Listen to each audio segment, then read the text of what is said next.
Bien, este es el momento con nuestro comentarista Hugo Neira, que ha venido con un libraco enorme. Ustedes están viendo el título. La Eneida de Virgilio, nada menos. Nada menos, y por dos razones. Quién lo publica y por supuesto el contenido, pero sobre todo quién lo publica. Resulta...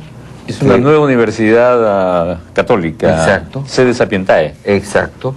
En donde el autor, donde la presentación, la anotación y la traducción de latín está hecho por Julio Picasso Muñoz, que sospechamos que es peruano, por varias razones, y que no lo conozco personalmente, nos gustaría mucho conocerlo, por una razón bien sencilla.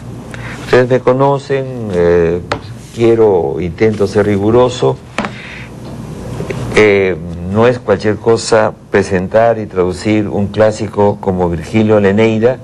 El gran poeta latino Virgilio cuenta la historia de Eneas, que fue el hijo del rey de Troya escapado en la mitología del desastre de Troya, ¿no?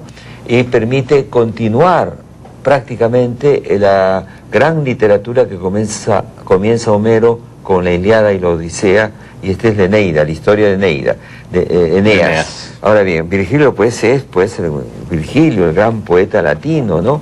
Inmenso, gigantesco, de quien se hace acompañar el Dante. Entonces, con mucha curiosidad, comencé a ver este libro y me encuentro con un trabajo, en eso el rigor, admirable, preciso, notas estupendas, comentarios claros, de un conocimiento sin duda impar sobre la materia, y en ese momento mi corazón de peruano se llenó de gozo, porque en la edición y en el trabajo, este es un trabajo de primer mundo, que no le llora a nada de que se haga parecido en México o en Bogotá o en Madrid, porque está traducido al castellano, o en otras lenguas.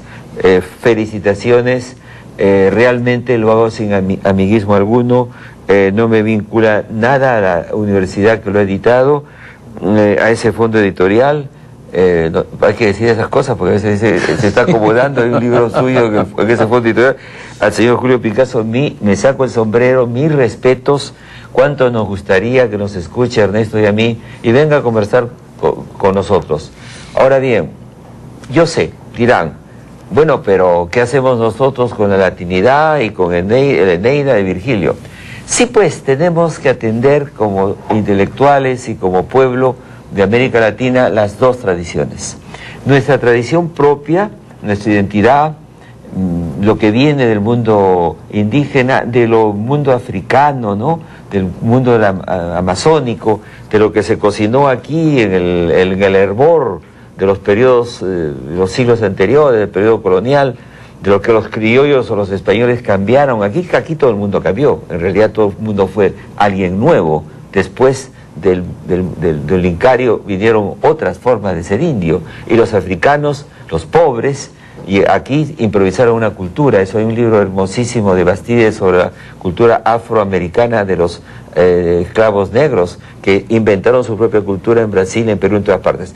¿A qué voy? Tenemos que atender eso y a la vez nuestra cultura, el otro ramalazo que la cultura occidental, ¿no? Lo que hizo Mariátegui, que escribía sobre el mundo andino y sobre Piero Gobetti, sobre Benedetto Croce, y tenía un ojo puesto, si así se puede decir, sobre la evolución de las grandes ideas de lo universal y lo local o particular, la identidad, ambas cosas. Somos el producto de esas combinaciones. Entonces no podemos desatender el bagaje y la herencia que nos viene del mundo occidental, en lo cual está lo latino y lo griego, tanto como las culturas tradicionales. Una cosa no omite a la otra. Con la otra, claro. Entonces, a mí me parece que aquí es un libro, como repito, bellísimo, bien hecho, y bueno, uno entra pues a la historia de Eneas y a Virgilio y aumenta nuestro bagaje. Somos peruanos y somos universales, somos latinoamericanos y somos universales.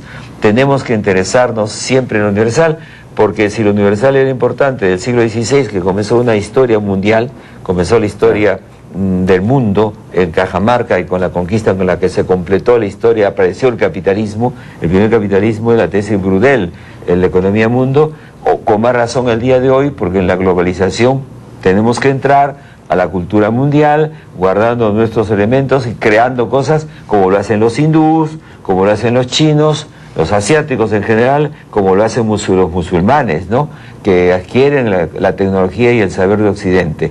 No podemos ser por completo occidentales porque no lo somos.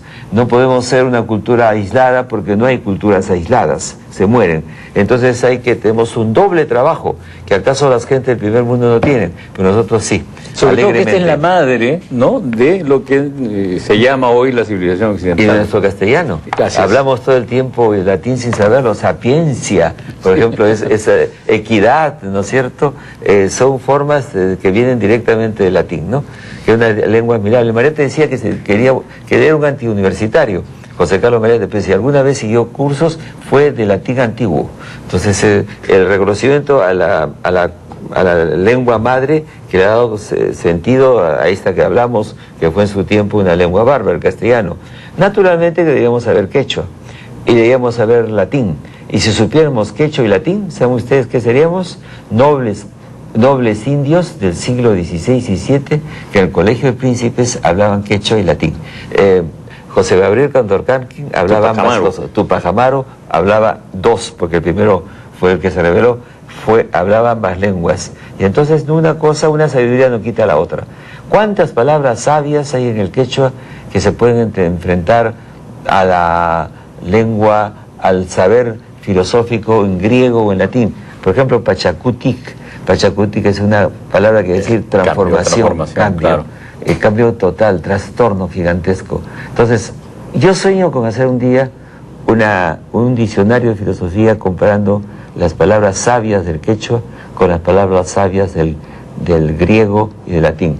El kairos, el tiempo cumplido, es concepto griego, intraducible. Pachacutic tampoco se puede traducir. Entonces, la Eneida es nuestra por herencia. Octavio Paz lo dijo con mucha lucidez. En un momento determinado, alguien se sorprendió en español, le dijo, ¿cómo sabe usted tanto de Quevedo y Góngora? Entonces Paz, el mexicano, le dijo con mucha educación, Góngora y Quevedo es español, pero es nuestro, también es nuestro. ¿O creen ustedes que solamente es para españoles? Es nuestro.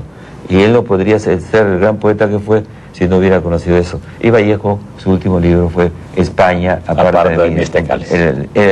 El hombre de Santiago de Chuco universal. O sea que bienvenido, qué maravilla, qué alegría ver un libro editado en el Perú de esta calidad.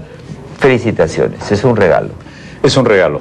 La Eneida de Virgilio por Julio Picasso Muñoz, presentación, anotación y traducción. Gracias, Hugo, como siempre. Vamos a un corte comercial y regresamos con una nueva secuencia del programa.